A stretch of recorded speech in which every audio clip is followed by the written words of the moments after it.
आज गेलो डायरेक्ट एकविरेला. तर नमस्कार बनशी आणि भाऊसाहो, आज आम्ही चाललो एकविरेला. आपल्यासोबत आहे जयेश, मम्मी, जतीन आणि स्वतः मी आणि आपल्यासोबत नेहमी असणारा पाऊस. तर पेलवानला बघितला आणि एकवीर माते की जय बोलून निघालो डायरेक्ट एकविरेला जायला. वाटण भरला डिझेल आणि गाडी चालवली 150-200च्या स्पीडला. पण तेवढंच आठवलं भाई, एवढे पाच चालून फायदा नाही, इथं कॅमेरा मारतील फाईन आपली ना, आपल्या घरी उपटी टाकतील. मग 80च्या स्पीडला चाललेलो आणि तेवढ्यानं पोचलो लोणावळ्यात. का वातावरण एक नंबर वातावरण वाटत होता.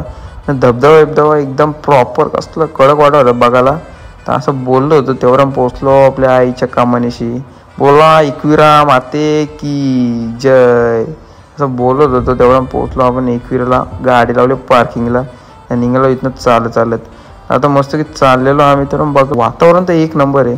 आज तुम्ही बस वातावरण असं होतं. कालच्या मंदिरात पाय पडलो आणि चाललेलो वरती. तेवढं बघलं सर्कसचं खेळ.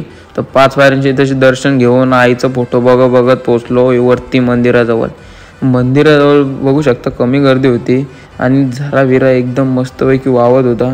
तेवढं आम्ही बघलं गर्दी वाढत चालले म्हणून बरं पहिले दर्शन घेऊन नंतर काय फोटो काढू.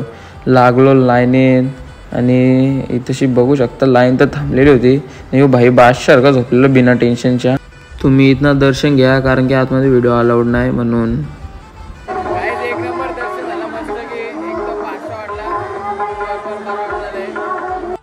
आणि तशी दर्शन घेतलं आम्ही आणि इथं दसऱ्याची तयारी चालू होती उद्याची. खाली उतरत होतो तेवढा मधीनं पावसाने केला स्कॅम. एवढा बेकार जोरात आला का डायरेक्ट डोक्यातनं निघवल्या गेलं. एवढा बेकार भिजवला असं बोलत होतं. तेवढं पोहोचलो गोल्डन वाट बघायला आणि केलं ब्लॉकचा एंड.